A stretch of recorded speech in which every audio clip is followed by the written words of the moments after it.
Hello जी, क्या हाल है जी। सब अमन चैन। अच्छा जी, आज डे 22 है। अ, इस रिकॉर्डिंग के सिलसिले का।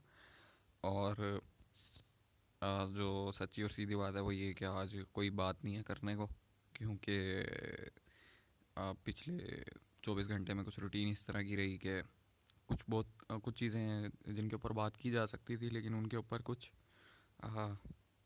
क्या कहें उस पर, कुछ उनको टाइम नहीं दे पाया जहनी तौर पे।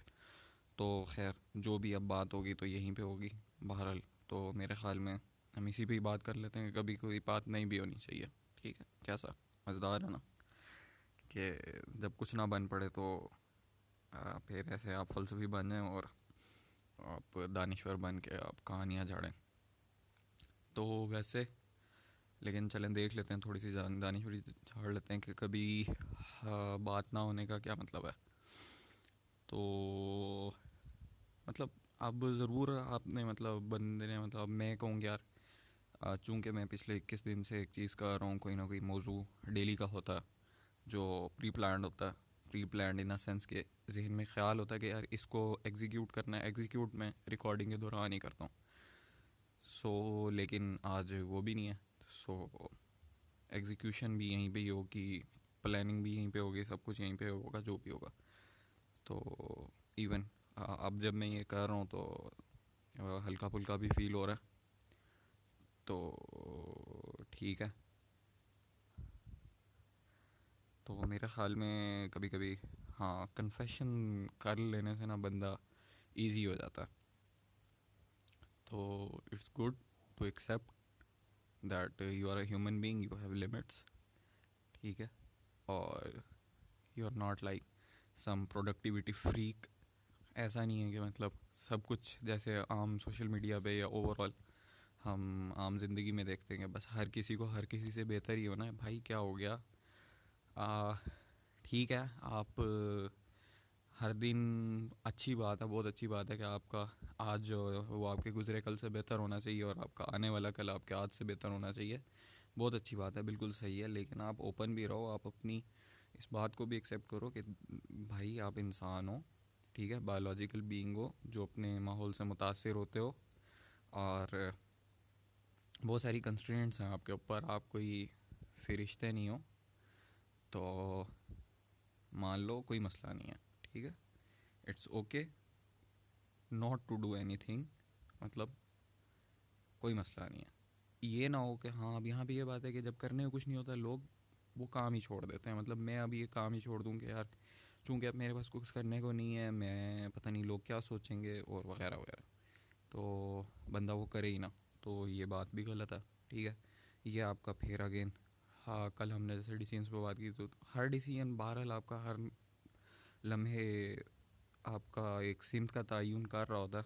लेकिन वो क्या बोलते हैं ना, चेन रिएक्शन, जो जैसे यूरेनियम का चेन रिएक्शन स्टार्ट हो जाता है ना, तो हर डिसीजन में भी काम चेन रिएक्शन अगर उसे इन्वायरमेंट भी उस तरह का सेम मिल जाए।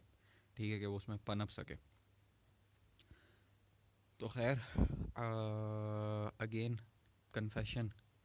अब कन्फेशन का मौजू हाथ लग गया तो एक अच्छा सा लफ्ज़ हाथ लग गया, लेकिन बड़ा अहम लफ्ज़ है। ठीक है, कन्फेशन बोलें इसको तो मुझे वो क्रिश्चियनिटी वाली फ़ील आ रही है, लेकिन अगर इसको अकाउंटेबिलिटी वाली बात करें तो मेरे जहन में तो नैब आ रही है। और दूसरा थोड़ा थोड़ा इस्लामिक टच भी आ रहा है। तो अब ये उन्हीं तासुबात, उन्हीं बायसेस जो मेरे डेवलप हुए हैं, तो उनके हिसाब से हर लफ्ज़ का मानी भी है। तो बहरहाल, इट्स मतलब कन्फेशन, क्या बोलें, कन्फेशन ठीक है ना। मतलब बंदे को हल्का फुल्का फील होता है कि जब वो कन्फेस कर लेता है। ठीक है, और हल्का फुल्का क्या कहें उसे, थोड़ा थोड़ा स्टूपिड भी फील होता है। लेकिन स्टूपिड कर लेना चाहिए बंदे को कभी कभी ना फील। तो it's better for for health और प्राउड का क्या कहें, बंदा ज़रा अपनी चादर से बाहर नहीं होता।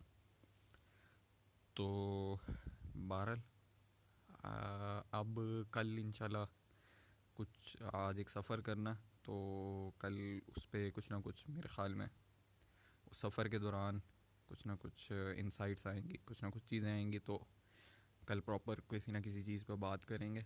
बाकी इस कन्फेशन के टॉपिक को भी एक्सपैंड शायद कर लें।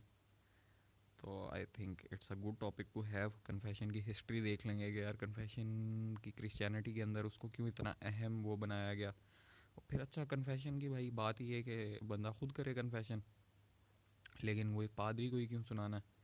तो एक साइकोथेरेपी वाला भी एलिमेंट है कि किसी दूसरे बंदे को बताना है। तो ये भी एक इंटरेस्टिंग चीज़ होगी कि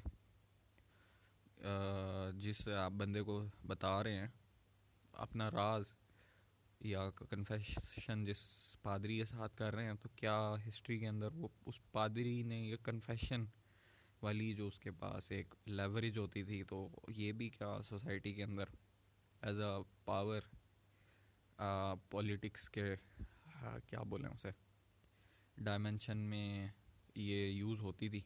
ये कन्फेशन वाला एक पूरा फिनोमेना जो है क्रिश्चियनिटी के अंदर, या ये कन्फेशन वाला हम ये भी देख सकते हैं कन्फेशन को overall over the spectrum of human society या प्लेथरा ऑफ ह्यूमन सोसाइटी किस तरह से ये कन्फेशन का अप्रोच किया जाता है। तो बहरहाल अब बात को हमें खाम खा लंबी करने की ज़रूरत नहीं है, तो I have to sleep now. So meet you tomorrow इंशाल्लाह। So it's okay to be stupid. Bye bye.